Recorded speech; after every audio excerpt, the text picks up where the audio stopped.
শিকার হয়েছি, হামলা মামলার শিকার হয়েছি। 1997 সালের 15ই ডিসেম্বর দক্ষিণ কাইমপুর দারুল সালাম জামে মসজিদের উদ্বোধন করি।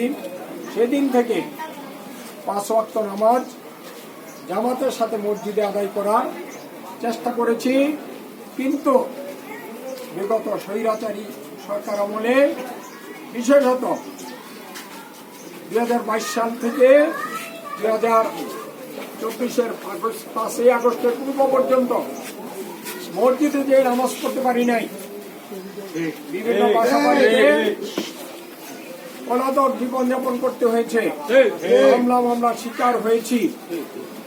তারপরে আপনাদেরকে নিয়ে সকল আন্দোলন সংগ্রামে অংশগ্রহণ করেছি।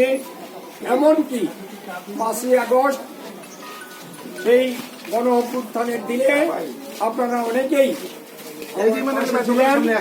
যাত্রাবাড়ি ফ্লাইওভারের পর্যন্ত, যতক্ষণ পর্যন্ত স্বৈরাচার শেখ হাসিনার পতন হয় নাই ততক্ষণ পর্যন্ত আমরা রাজপথ ছাড়ি নাই, অদ্যাবধি রাজপথে আছি।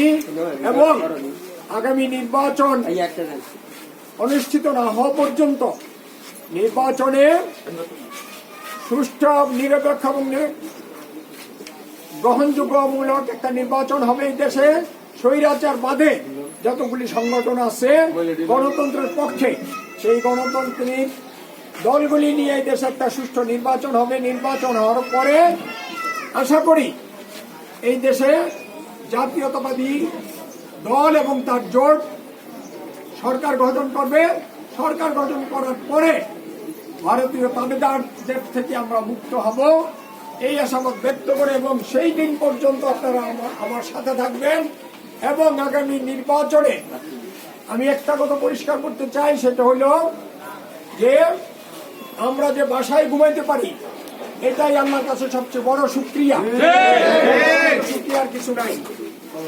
এই 17 বছরে বিএনপিতে অনেক নেতাকর্মীর জন্ম হয়েছে, অনেকেই সংসদ সদস্য হওয়ার যোগ্য বিবেচিত হয়েছেন, কিন্তু দল তো সবাইকে নমিনেশন দিবে না। দল নমিনেশন দিবে প্রতি আসনে একজন। এদের মধ্যে আমিও একজন আছি। আমাকে বিবেচনা করি অথবা অন্য কাউকে যোগ্য মনে করে নির্বাচনের মনোনয়ন দেয়, আমরা সবাই মিলে তার পক্ষে কাজ করব। নমিনেশন দিলে সবাই আমার পক্ষে কাজ করবেন ব্যক্ত করে, এবং আমাদের আগামী দিনের রাষ্ট্রনায়ক জনাব তারেক রহমানের 31 দফা বাস্তবায়নের জন্য আমরা যে কর্মসূচি দিয়েছি, ঘরে ঘরে 31 দফার দাওয়াত পৌঁছে দেব, এবং আগামী নির্বাচনে সবাইকে তাদের মূল্যবান ভোটাধিকার প্রয়োগ করার জন্য আহ্বান জানিয়ে আমি আমার বক্তব্য শেষ করছি। বাংলাদেশ জিন্দাবাদ, বাংলাদেশ জাতীয়তাবাদী দল জিন্দাবাদ।